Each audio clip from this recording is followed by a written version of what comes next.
Okay. Well, welcome, Amanda, and anyone else that hops on later to Brushing Away Barriers, Art Therapy for Teens. I'm a graduate student at University of Louisiana in Monroe, and I'm excited to present today with my professor, Dr. Poppy Moon. Hello. She guided me and gave me some ideas on how to get started. This is my first ever conference presenting and research pursuing. So again, I go by Katie. This is Katie. I'm Dr. Moon. And so I was going to do these two slides, right? And then you were going to go on. So I like working with adolescents. I think they're a lot of fun. And one of my favorite things to do is expressive art therapy with them. And I think that it's very helpful because it gives them a lot of options. It helps them with emotional expression, because a lot of times we say kids, they speak the language of play, but I think that adolescents do just as well. So doing these things, we can kind of help them with relieving stress. It's also fun, like Katie's going to show some self-discovery that has happened with the kids that she's worked with along the way. And also, it's a good way to improve communication. So sometimes you might have a kid who comes into counseling and they have a hard time, looking you in the eye. I always think it's good for them to have something to do with their hands, because then they don't have to look at you, but they can still communicate with you as they do whatever kind of project you are. It's nice if you can do art therapy with them in a group, because that way they will interact with each other. They'll be able to ask questions about the different artwork, learning more about that, which I think is neat, and it helps with processing trauma. Some of the things that I went to earlier today were talking about using photography for anticipatory grief, and I thought that was very, very on point. So I'm going to give over to Katie, and she's going to talk about some of the neat things that she's been able to do with some teenagers. Okay, so this all started because I took Dr. Moon's class and the theories of school counseling. I thought, okay, how exciting can theories be? Dr. Moon proved me wrong in that thought, because the way that she taught it was you used the theory that you learned and you presented it with an art therapy technique. And that just hooked me, because I'm a very visual, hands-on learner. And so I said, well, this works for an adult who I'm not, full-time mom, full-time job. I don't spend a lot of time creating. And so to be able to create and express myself, I knew that if it helped me to understand and learn, it could help teenagers as well. And I chose collages first because I saw a trend on social media of vision boards. And I knew that the population that I wanted to do this activity with would be on board with something trendy, if I related it that way. And I chose collages. The three highlighting points of why I love collages with teenagers. The first one is experience with texture and touch. So the materials are not just limited to magazines or pictures. It can also be like pipe cleaners and foam shapes and fabric and cotton, basically any scraps that you can find. You don't have to go out and purchase something. You can just gather stuff around and put it together to make a collage. Structured versus non-structured. So a structured type of collage session would be where, let's say you're doing a session on relationships for teens, and you instruct the teens specifically to find pictures that show two or more people interacting. That would be structured. You're giving them structured and telling them exactly what to look for. But the unstructured is the one that I actually experienced with a group session, is allowing other pictures or other materials for those teens to choose on their own to freely express their feelings. And that was such a joy to see the differences between the three teens that I did this activity with. And then most importantly, this should really be number one. Number three is there's no right or wrong way. So collages are a non-threatening way to allow teens to express themselves freely, like I mentioned. and they're creating without realizing they're creating, and they're expressing in ways that they don't realize they're expressing. And I'll get into that and how that manifested and showed up later on after we did this activity together. Okay, so the next slide, let's see, I think I have control. Let me click. Looks like it just lags for me. There we go. Yeah, there you go. Okay, so the way that I picked students to do this activity is I polled students to see who wanted to participate. I currently work at a high school while I'm in grad school. And so I had the population and I just said, well, I have this experience or experiment that I wanted to try on and see if anybody was interested. And I had 3 girls, 2 juniors and 1 senior. And we met at a lunch period. We met twice. Once was when we did the actual collage, and the second time was discussing our collages. And we met during lunch because that was the time that we could all meet up. Okay, next slide. Let's see. Okay, so then I needed a theme. I needed to pick a theme for these girls on what kind of collage we're gonna make. And Dr. Moon referred me to this book, Art Therapy Techniques and Applications, by Susan Buckhalter. And in there, they have really short, really legible, understandable activities to do of all kinds of art therapy techniques. And I just picked one based off of one of the girls that I knew in the group and what she was struggling with. So she was struggling with figuring out finding clarity on what she was going to do after high school. What she was going to major in, what college to go to. So we did house collage. You're going to create your ideal home, making a collage. The materials that I used were magazines, scissors, glue, and paper. Don't feel like you have to go out and buy things. Again, use your resources, especially if you're in a school setting. You can get magazines from coworkers. I had a coworker that had a ton of Better Home and Gardens and HGTV magazines. I got the scissors, glue from our art teacher, and paper just from our office. You can also add in, like I mentioned earlier, anything that you can manipulate is fun to throw in there. During the session, I also played a playlist, so it wasn't awkward at first because they're just creating and we're just sitting, and I'm hoping that they're talking and sharing, which they do eventually. I just looked up on Apple Music, healing music therapy, and it was just a very chill little lunch, and we just ate our lunch and made collages. So I'm going to go over the steps now of what that looks like. So what I told the teens was cut out photos that represent your ideal home and think of what makes a home special, and that was it. I didn't give them any other direction, and it was so fun to see how all 30 students took it differently.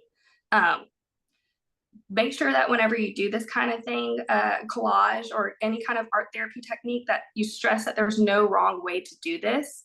So I was telling them, think of people, communities, environment, color schemes, pets, relationships, your ideal home. And then during this, while they were cutting and I was playing the music, what was fun was hearing them discuss what their current homes look like and how they were similar and different. They also talked about future kid names and how they talk about that with their boyfriends. All kinds of topics came up from just sitting and creating together. Next slide.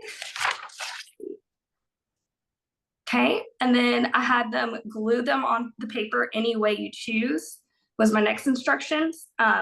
This is important for whenever you're doing this kind of session, is to observe how they're creating their collages. So is their collage full or is it empty?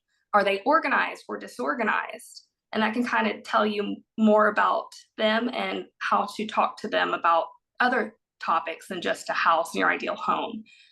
You can observe the fine motor skills of cutting and gluing. 2 students actually gathered pictures first and then rearranged it.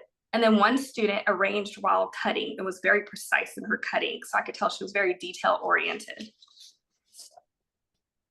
Okay, I'm now going to show you the results. So we'll call this student A, and I'd like to see if anybody can comment in the chat share what you observe. What did this student's home look like? Their ideal home in the chat. Or you can come on off your unmute. It seems very family oriented, I would say. So lots of people. Yeah, I was agree with that. What Brandon said. I'm seeing babies. I'm seeing a little doggy. I'm seeing what look like adults holding children, and lots of people as well. The large table has maybe like also like that emphasis on like friendship as well as family. So a lot of relationships was her focus. So I call her student A, relationship student. She looked for pictures of exterior of a home, not like the actual physical home itself. And she looked for nature and she looked for relationships, like y'all observed. She saw a magazine too at one point with designer brands and mentioned, oh, I don't like that. So you can tell she wants interactions. Her focus was on community. And when discussing it, she was able to share with me how important relationships are for her and what she hopes for her future relationships. This student actually, what came from this activity, this session, this little experiment that I told them I was trying for the first time, she, a little bit later in the year, came to me and opened up to me about how she was struggling with a relationship with a boyfriend. And I fully believe that it all started because she was able to open up in the first place and ways that she didn't know that she was ready to do. So that was really beautiful. So it's relationship building when you're allowing them just to be and just to create, and there's no right or wrong way to do it. Okay, so this student, this is student B. If y'all would like to share what you observe from this student's collage of her ideal home.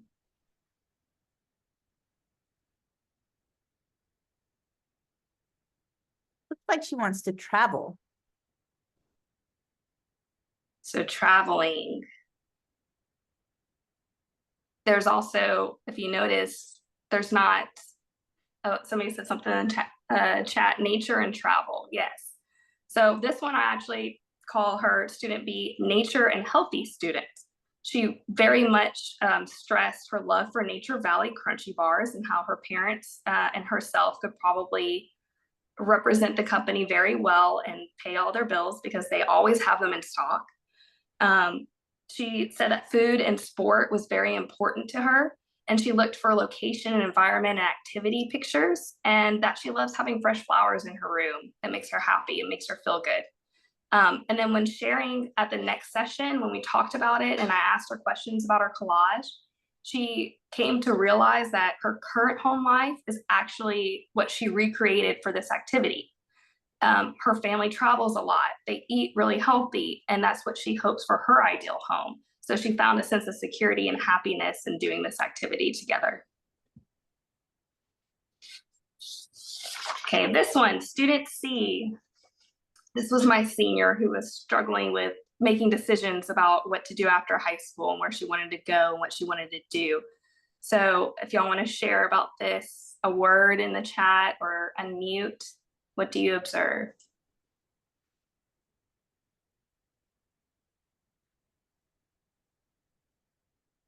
And notice too, the first student, it was very busy. It was very filled. Like she had a mission. This one, she was kind of being very meticulous about picking, very detailed oriented, like I mentioned. So somebody said kitchen. Yeah, she looks like a minimalist too.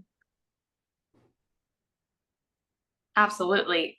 She, I call this student the interior designer student. She mentioned that she likes decorating homes while we're doing this activity. She took this activity very literal. So she actually designed an ideal interior of a kitchen. She picked out furniture. She wanted to cut images out perfectly. So minimalist, detail oriented.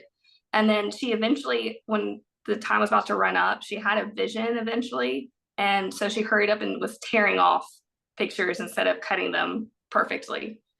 And then when sharing about her collage, she realized how gravitated she was to interior designs and finishes and kind of just picking out based off of her interests what her ideal interior of the house would look like. And this student I had met with previously, and we talked about going into dentistry. We talked about all kinds of careers and paths that she could have chosen. And after this activity, she told us that her major is going to be interior design. I won't credit everything to this session. I don't have that. I'm a little bit more humble than that, but I like to think that just meeting and talking about these things and allowing her to just be and create allowed her to find something and make some clarity. Okay, so here's some follow-up discussions, questions. What ways does your home represent you? Think about your environment, belongings, degree of tidiness. So the literal home, the color scheme. Explore ways now after doing this activity to attain a more desirable home. And what are the most important things to you when deciding where to live in the future too? Because that's part of the home is your environment. So that was the collage activity. If y'all have questions, please feel free to show up in the chat and I'll pause if they come up. If not, then I'll move on to photography. So I like this activity because there's zero prep and most teenagers have a cell phone with a camera. You can add this to a session anytime that you're meeting with a teen. For this activity, for the theme, increase mindfulness. I was asking the teen that I met with to do this activity to remember why a specific moment brought them joy in order to identify more of those moments now. And so we went through her pictures and we identified pictures that had brought her joy, and you could tell that her stress was leaving the room that we were in doing this session. It's empowering to the teen to increase gratitude, joy, and awareness. So giving them the realization that they can change their mood with a device that they typically have on them all the time is really empowering to that teen, with giving them access to a quick little gratitude journal through photography. Gratitude can be expressed with words, but it can also be expressed with pictures. Okay, so let me go over the steps and the materials that you need. So the only thing you need for this low prep is a cell phone with a camera, or you can use, if your school has iPads, if you're at a school setting, or anything with a camera. This specific activity that I chose for photography was found on Kim Gibson's counseling website blog. She's a counselor and art therapist. And for this activity, I asked my student first to create a photo album of pictures that brought her joy. This can be done in a session by either scrolling through previously taken photos or taking them and saying, okay, we're gonna meet right now and you're gonna go outside and find 5 pictures of things that bring you joy. So there's different ways that you can incorporate this into your group sessions. So the first part, which I'm going to actually ask if y'all would like to participate, we can do this together right now. If you'll go into your phone and go into your picture albums, go ahead and click the plus symbol or whatever you need to click to create an album in your cell phone and title it Moments of Joy.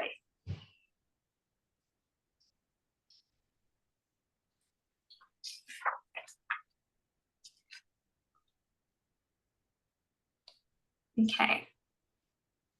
Maybe give a thumbs up when you're all good and I'll go on to the next step. Awesome, thank y'all. Okay, so the next step, I know y'all have been sitting down all day, so we're gonna get up. What I did with this student in the session, I didn't want her to have to wander around the school. So I had her just pull pictures from all of her photos to add to this album. I have some examples of my pictures on the screen, but another way you can do it, which I'm gonna ask if y'all are willing and able to take the next 2 to 3 minutes, go around where you're located right now and take a picture of something that brings you joy, and then feel free to share it in the comments whenever you have it. So I'll give you all about 2 minutes to go find something to take a picture of.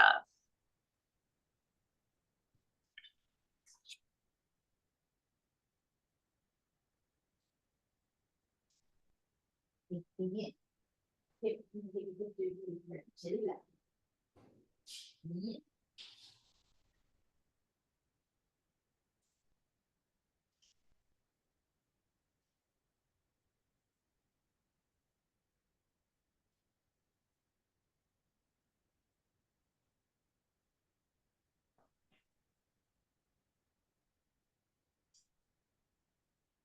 two good ones. Yay. I'm gonna add one of mine. Let's see.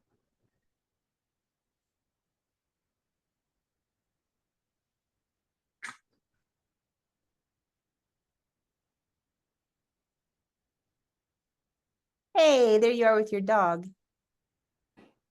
Yes, that's Frankie the Beagle. Big love bug.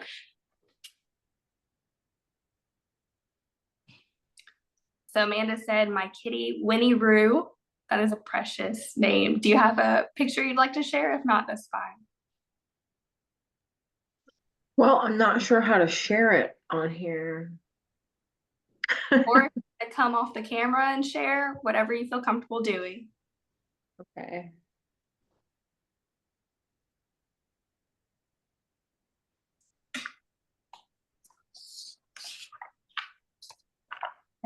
I'm going to share one more of Finn that I took the other day that made me laugh.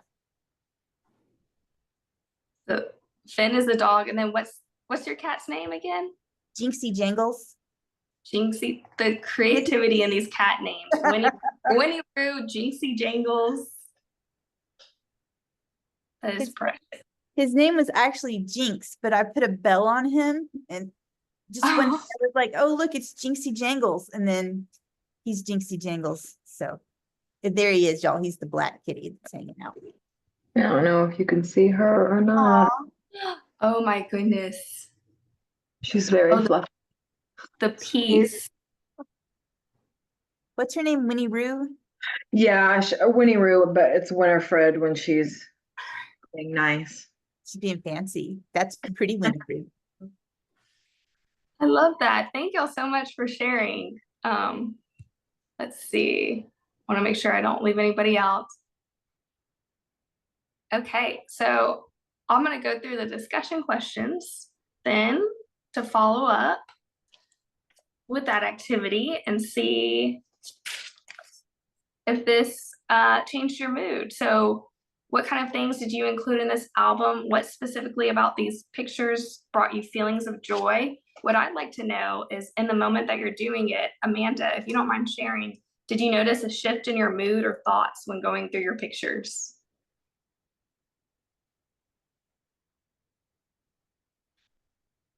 Sorry, I was muted. That's fine. Yeah, I think so. Yeah. I love my baby girl. So going to realize, you know, having gratitude for what you have in the moment or what you've had, and you can share that with a counselor, I think is very mood lifting and empowers the teenager to move forward, to continue to look for that in their lives. Absolutely. Another question to ask is, were you surprised at how many or how few pictures you had that represent joy? So it doesn't necessarily have to just be, you know, let them show up to the session how they're actually feeling and what represents joy. If they might not be in a joyful mood and they go through pictures and they don't find any joy, then we, you know, talk through that. Did trying this activity give your mind a break too? Okay, so that is, I know, after a long It's day. been long, yeah, it's something fun to do. To get up. Okay, so the next slide, we have another picture of Finn. Dr. Moon's moment of joy. Yeah, Finn and I go walk every day, twice a day. And I have probably like 1,000 pictures of him because I just take them and it makes me happy. And then when I come home, I'll show them to my husband. And he's probably like, okay, that was enough. But yeah, definitely Finn. Your fur baby. I have, I pulled this up here. I took this the other day. This is my husband and my two kiddos. Ever since I've done this activity, I've previously was more like, be in the moment, don't take out your cell phone. But when I see something that sparks joy now, because I've preached it and gone over it in sessions with teenagers, I find myself doing the same. And we were out to eat the other day, and my son was in a different mood, just goofing, and my daughter was too, and my husband was being a great dad to them, and it just brought me joy. And so I snapped a picture of in the moment. And so I hope that the teens take that away too. Doesn't have to be camera ready all the time. Okay, the last technique that I'd like to talk about is bibliotherapy. So there's two ways to go about this. There's self-help or there's creative. With the self-help, you're recommending books to help a teen through a mental health problem. I love the app called Goodreads. Is anybody else on Goodreads? It's definitely worth looking into if you're interested in finding books on a certain theme or being suggested to certain books. Because I went on there and I typed in bibliotherapy for teens, and a ton of books were recommended. So Goodreads is a good app for that, for the self-help. I've also seen self-help bibliotherapy, not with the counselor on our campus, but actually with teachers doing book studies at lunch, where they meet and talk about relationships or whatever topic the teacher wants. The creative bibliotherapy is when a counselor uses fiction or poetry during a session to help with whatever the topic is that they're meeting about. So you use literature content as a guide for teens to relate to a topic. They can do this through identification, insight, and catharsis. Whenever they're trying to release repressed emotions, that might come out through literature for them and give them the words that they are looking for and searching for. Also, it allows universalization. So something that might be more taboo, if they hear that somebody else is going through it, they're more willing to share. Instruction and reflection. This is the important part of bibliotherapy that for it to be successful. The use of creative bibliotherapy in sessions, it allows clients or students or teens to have time and assistance to find feelings and those words to express those feelings. So the reflection is a very important part of this creative bibliotherapy that I'm going to go over the steps for. So the material, literature. If you don't have in your counseling office, or if you don't plan to have, maybe think about having a little library. A counselor that I went and saw once, she had a library of her favorite self-help books. And she would, if I had a topic that she was like, oh, I know which literature can help guide us through this topic. And she was able to take it out right away. So find a novel, a short story, poetry, a play, biography, anything that relates to the theme that you're meeting with your teenager about, the adolescent about. You can Google self-love and good image poetry teens, and you'll find tons of literature. Maybe keep a chicken soup for the teenage soul book nearby. So create a little library so that way you can reference it if you need it. Okay, so for the counselor, what you would do with creative bibliotherapy is for the first 5 to 10 minutes of a session, you'll read pages out loud. It's important here that you can tell the story with animation when it's appropriate, and you bring the story to life. So it's not just a monotone and you've read it before, so you know what you're going to be reading to them. When you interact with the reading, the teen and the literature and the counselor can create interactions that expand understanding of the literature. So it's very important that you make this literature come to life. The counselor can help the teen integrate feelings to the literature after in the reflection. So this requires being really in the moment. I've got some questions to follow up with bibliotherapy, creative bibliotherapy.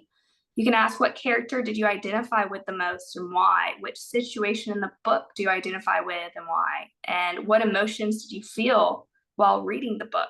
Did you find any solutions or coping strategies in the book that could help you in real life? So that's just another way to have them open up and share and be creative and use other words to help piece together how they're feeling. So I just have a few things that I want to add onto there. I think right now, and I'm school counseling, I think that now more than ever, it's important for school counselors to support our students that are from diverse backgrounds. And sometimes I feel like due to political situations or whatever, that as school counselors, we're being put in a place where we have to make uncomfortable choices about, can we keep a library in our office? Are parents going to complain if we have something like that? I mean, it's just super frustrating. So I think that it's good if the school library doesn't have it, maybe the school counselor can have books that are available for kids to come and read so that they can say, hey, it's not, I'm not alone. And I worry that that may be a freedom that I'm concerned. I'm very concerned about that right now. And I'm also angry about it, I guess, as well. But definitely that. And as Katie said, Goodreads was a wonderful place. And you can go there and you can just type in, diverse books or young adult novels on different diverse topics. And it has so many neat things that you can do. Another activity that has always been my favorite is making masks. And I love the activity where you say, okay, let's make 2 masks. Let's make a mask of the you that everyone sees, and then let's make a mask of the you that you don't share very much with other people. And you can talk about the two, and it's great for a group discussion because kids can share what it's like for what it's like when I'm this mask, when my mask is off and I'm just my normal self. What does that look like? Also, this is great for younger kids. They have a great time making masks and telling stories, that they can make a mask and tell their own story about something that's happened in the past, or a character in a book that is impressive to them, and maybe skills and stuff that character has. And masks can be super cheap. You just get some craft paper at the grocery store, and like Katie was talking about, you can have, as she was talking about the collages, she says anything goes for the collage, and anything can also go when you make a mask. I enjoy that. And I also enjoy using puppets. I don't know if you guys remember the Fandango puppets that were popular a while back, where you could, go to the movies and they were all kind of movie puppets. Those that are over on the lower right-hand side look like Fandango puppets. But you can use those to tell stories as well, or making puppets of kids' families. So this is not so much for adolescents, but this can be like your tweens or some of your elementary students. Have them make a puppets of their family. I like to do kinetic family drawings when I have a kid first come into my office. And if you don't know what that is, the only direction is draw a picture of your family doing something. And that way, as a school counselor, you can look at that and you can kind of know right off, okay, who's in the picture, who's not in the picture, how are they interacting, what activity are they doing together? And it can tell you a lot about that. And so if you don't have a lot of puppets or finger puppets in your office, if you're a poor counselor, you can always have them make little cutouts of their families. They can draw those, they can share family stories with you, and puppets are cheap and they're lots of fun. And you can also, if you don't have a ton of money, you can make wonderful theaters out of cardboard boxes. And even adolescents enjoy doing puppet shows behind cardboard boxes. And if you can get the ones from the store where like a washing machine comes in, or if you can get a refrigerator box, all the better. You can make this for your school counseling office, and then you will always have it in there. Or you can make it for your private practice office, and you can always have it in there. So when they come, you can just bust that out. And kids are always like, oh, Dr. Boone, can we play with the theater? Can we do this or that with the theater? Sure, let's bring it out and let's do it. Katie was talking about using photographs. Our lives are stories. Our life is just like, it's a bunch of images that we have together in our minds of all of the different things that have happened to us. So telling stories is a wonderful way to do it. So here's kind of like stories of my life. There's my husband, the day we got Jinxie Jangles, my cat. And so we can always think back and remember that. Or the one where I'm being a fairy with the librarian when I was school counseling in an elementary school. All of these things are part of who I am as a person. And I can look back and I can remember those times in my life. And it's very special to me. As you guys can see in the upper left hand, I have the red hat on. That was when I wanted to be Cindy Crawford. And I thought that I was going to break in. I was going to be a top model just like her And now looking back on it, I'm like, oh my God, what was I thinking? But in that moment, in my mind, I was going to be the next girl on the front of Teen Magazine. I don't know if you guys, you guys may not remember, but there was a magazine called Teen Magazine, and in the back, it would always have a send in your picture and you could win and be, you know, on the cover of our next magazine. So this was what this photograph was for me to become famous. And strangely, they didn't pick me, which was, I mean, what were they thinking? But you guys can, you guys understand. So being able to tell a story and where have we come from? So here's my mom when I was born. I was the start of that chapter in her life, that part of that story. There I am with my dad, and he was in the military, and there's my little dog Cinnamon. That was part of my dad's story. And now as a family, we have stories together. And so I think that being able to share this kind of thing with your clients, with students and teens that you're working with, and saying, hey, your story matters. I want to learn more about it. This is an activity that I have done with my graduate students in a beginning children and adolescent class. I asked them to make a timeline of their life, a photograph timeline, and start when they are do their adolescent years, childhood to adolescence, and then one during their adolescent years. And the stories that come out are absolutely amazing. And they remember things from their past. And that is just so beautiful to be able to remember those things and to share those things. So that's also an activity that you can do, is ask them to bring pictures of their story to share that with you in therapy. And that always makes it a little bit easier, because then they have a point of reference to share with you. So that is our presentation for you guys today.